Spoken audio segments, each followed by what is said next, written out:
Hello students, how are you. सबसे पहले तो मैं आप सबका बहुत धन्यवाद देना चाहूँगा कि जब मेरा स्वास्थ्य ठीक नहीं रहा 10-12 दिन या 15 दिन, उसके बीच में आप लोगों ने अपना प्यार, ब्लेसिंग्स और विशेस मेरे तक आप भेजते रहे। कोई सोशल मीडिया के थ्रू, कोई डायरेक्ट व्हाट्सएप के थ्रू या कुछ लोग कॉल करके।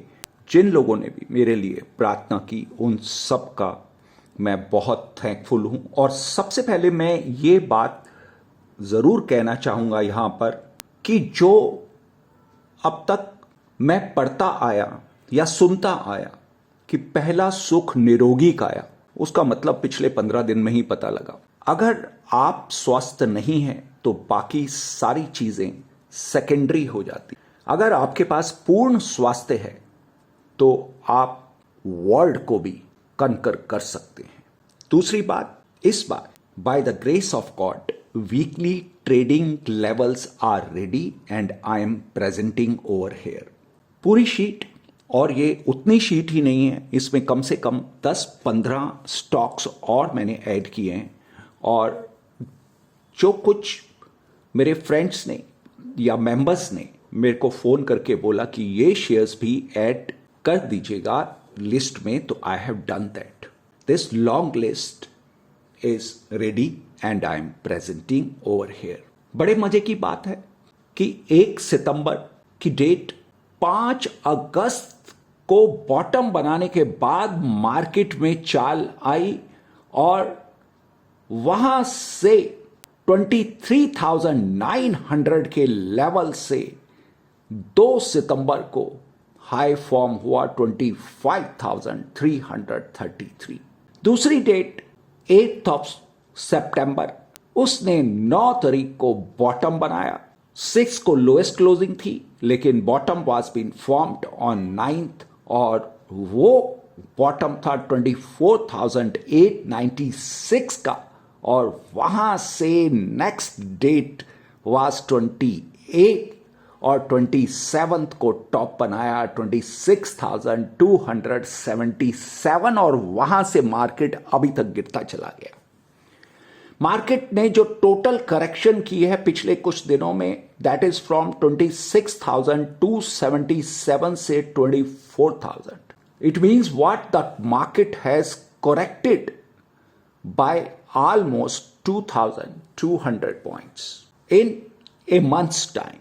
27th of September was the top और अभी last trading day was on 25th of October। एक महीने में 2,200 पॉइंट साफ हो गए। मेरा जो लास्ट पॉडकास्ट था, यूएस इलेक्शन से हम केवल 1 महीना दूर, लगभग 1 महीना दूर रह गए हैं। इलेक्शन से पहले volatility increase like anything. I will request all my students to hedge out their assets। मैंने बहुत ओपनली कहा कि अपने पोर्टफोलियो को हेज करने का समय है और वॉलेटिलिटी बहुत ज़्यादा बढ़ जाएगी। और जो लोग अपने पोर्टफोलियो को हेज कर पाए होंगे, दे would have saved their profits।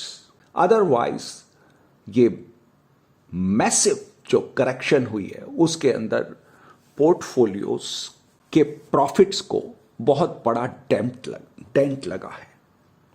अगर मैं ये कहूं कि 2020 में 7,500 से इट हैज रीच टू 26,200, इतनी बड़ी rally which was almost of 20,000 points, वहां से तो करेक्शन सिर्फ 2,000 पॉइंट्स की हुई है। दैट्स नॉट बिग, बट कई स्टॉक्स हैज करेक्टेड बाय 20% और इवन हायर, और वो अगर पोर्टफोलियो में हुए तो then it has given a setback. आगे मार्केट का मोमेंटम और तेज होने की अनुमान है। पिछले हफ्ते में अबाउट 600 पॉइंट्स का मूव आया, तो नेक्स्ट वीक में double of this amount momentum रहने की गेस मैं कर पा रहा हूं। हो सकता है ये हो ना हो, मैं कोई फोरकास्ट नहीं कर रहा, पर एक अनुमान दे रहा हूं कि ये संभावनाएं हैं अगले हफ्ते में। तो इसका आप एडवांटेज उठाएं और इस साल को बीतने में लगभग 2 मास रह गए हैं। बाइडेन की प्रेसिडेंटशिप के लिए केवल 10 दिन रह गए हैं। इस समय को आप जितना अच्छे ढंग से उपयोग कर सकते हैं करें। जो वर्ष भर हम नहीं कर पाए उसको इन 2 महीनों में करने का प्रयत्न करें। नए जोश के साथ, नई उमंग के साथ आप अपने पेंडिंग जो काम हैं उनको कंप्लीट करने का प्रयत्न करें। और जो सबसे पहले बात कहनी थी वो अभी कहता हूं, happy Diwali to all my students and all my loved ones and all the people those who are very close to my heart.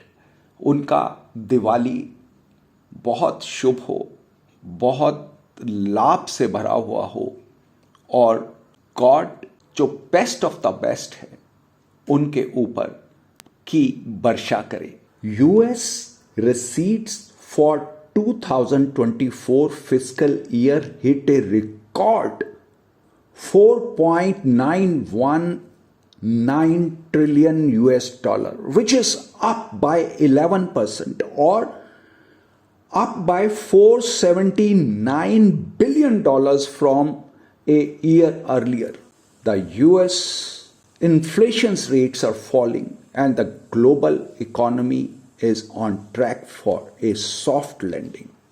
But the US budget deficit grew to $1.833 trillion US dollar for fiscal 2024, the highest outside of the COVID-19 era. Problem ये नहीं है, US tax receipt की problem नहीं है। It has reached to a record 4.919 trillion US dollar, which is up by 11% from last year. Yet, the US budget deficit rose by whooming 1.8 trillion US dollar. Tax collection is not a problem, but spending is a problem. Government को wisely perform करना चाहिए अपना एक fiscal manager का role to manage the nations finances. How you can spend 1.8 trillion US dollar more than you take in when your receipts are at record levels. This is a really issue. US government 2020 के बाद से अपना डेप्ट को लगातार बढ़ाती चली जा रही है, बिना सोचे कि आने वाली नेक्स्ट जनरेशन को उसको वापस भी करना पड़ेगा कभी. सो this is a question of fiscal mismanagement backed by uncontrolled spending. This should be addressed by the new government, either it is Trump or the Kamala Harris. अच्छा, 5 तारीख को वोट होने जा रहे हैं यूएस के अंदर, पर मेरी बात माने तो शायद ट्रंप या कमला हैरिस की फेवर में कम वोट डलेंगे, बट उनके अगेंस्ट अधिक वोट डलने वाले हैं. आधा अमेरिका ये सोचेगा कि कोई भी आए, आधा अमेरिका ये सोचेगा कि अब कंट्री का बहुत बुरा होने वाला है, because it's 50-50 game of 50-50. Although I am favoring that the probability of winning of Trump is much higher, but अगर ट्रंप आते हैं तो चैलेंज क्या रहेगा कि इंपोर्ट ड्यूटी. अगर ट्रंप आते हैं तो उन्होंने कहा कि वो 10 से 20% इंपोर्ट ड्यूटी सब बाकी कंट्रीज पे इंपोज कर देंगे, और जर्मनी के फाइनेंस मिनिस्टर बोल रहे हैं कि अगर ऐसा हुआ तो हम उसका जवाब देंगे. दूसरी तरफ अगर कमला हैरिस आती हैं तो then corporate tax is bound to increase. अगर ऐसा होता है तो then it will be an another challenge. Trump आते हैं या कमला हैरिस आती हैं, दोनों तरफ एक चैलेंज है. कमला हैरिस ने अपनी आने वाली फिस्कल इश्यूज और दूसरी एक्टिविटीज़ को बहुत क्लियरली सामने नहीं रखा है और उनका फोकस केवल ट्रंप ही रहे। दिस इज़ द टाइम जब पूरा नेशन ये जानना चाहता है कि what are their future plans and what is the road map for next 4 years till 2028, what's going to be the policy जो इस लीडिंग कंट्री को और अधिक लीड के साथ खड़ा कर सके। इसी सब विशेष के साथ lots of love, blessings, happy trading and happy investing to all my students.